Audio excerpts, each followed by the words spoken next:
모두 키스라는 작품을 보신 적 있으신가요? 클림트 하면 키스, 키스하면 클림트가 떠오를 정도로 정말 유명한 작품이죠. 눈을 사로잡는 화려한 색감과 자유로운 선, 관능적인 느낌이 담긴 이 작품은 처음 보자마자 정말 아름답다는 생각이 절로 들게 됩니다. 이런 아름다운 작품을 그린 클림트, 사실 그는 19세기 오스트리아 미술계의 반항아였는데요. 어째서 그런 낙인이 찍히게 되었는지 같이 알아봅시다.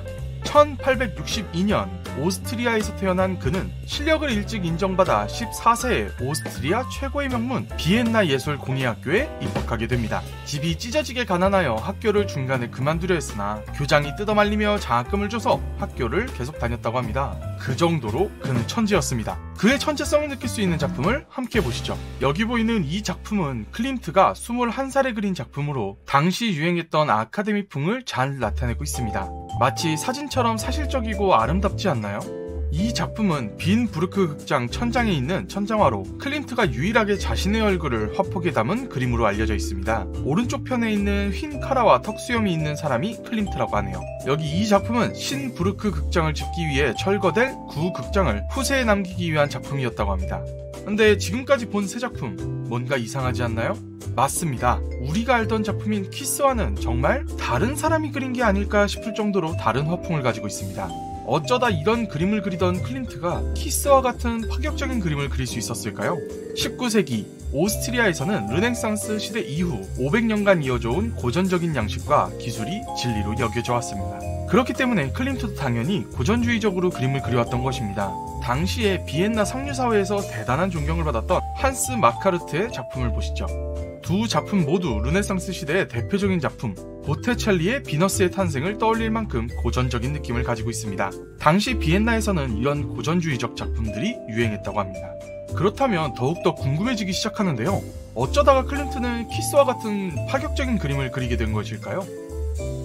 갑자기 친동생인 에른스트가 뇌출혈로 세상을 떠나고 뒤따라 아버지까지 같은 증세로 세상을 떠나면서 갑자기 아버지와 동생을 동시에 잃은 클림트는 큰 충격을 받게 됩니다.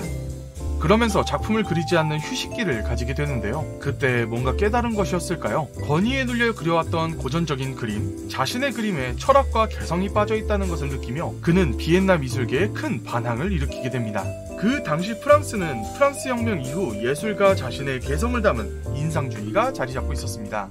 독일에서도 젊은 예술가들이 과거에서 벗어나 새로운 예술을 하자고 외치고 있었죠. 클림트는 이 영향을 받아 1897년 비엔나의 분리파를 만듭니다. 그리고 기존에 고수되어 왔던 고전적인 예술을 거부하고 새로운 예술을 추구합니다.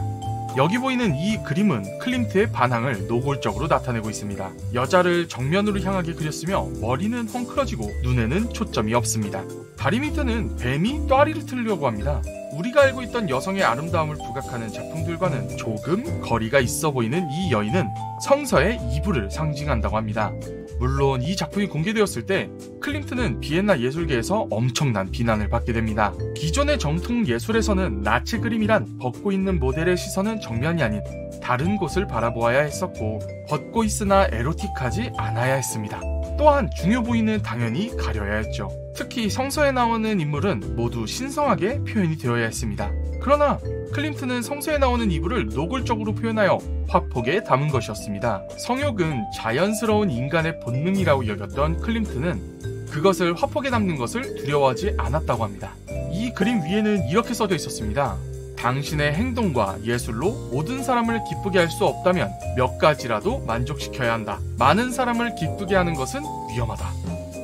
그럼 우리가 좋아하는 작품 키스는 언제 그린 걸까요? 클림트는 분리파 초기 활동을 성공적으로 이끌어내지만 1903년 법학이라는 작품을 시작으로 나체와 성을 대담하게 표현하는 것이 지속적으로 논란이 되면서 1904년에 결국 클림트는 분리파에서 나오게 됩니다. 이후 분리파라는 울타리에서 벗어나서 개인적으로 작품 활동을 이어가며 오히려 자신만의 독창적인 세계를 더욱 발전시키게 되는데요. 우리가 좋아하는 작품 키스는 이때 제작이 되었다고 합니다. 클림트의 또 다른 유명한 작품 다나에도 이 시기에 제작되어 지금까지 대중들에게 큰 사랑을 받고 있습니다. 전형적인 그림에서 탈피하여 사람이 가지는 자연스러운 욕구인 성욕을 자연스럽게 화폭에 담았던 클림트는 사실 진정한 사랑과 자유를 자신의 작품에 담고 싶었던 것이 아닐까요? 오늘 준비한 영상은 여기까지입니다. 다음 영상에서는 더욱더 재미있는 내용을 가지고 찾아뵙겠습니다. 영상 시청해주셔서 감사합니다.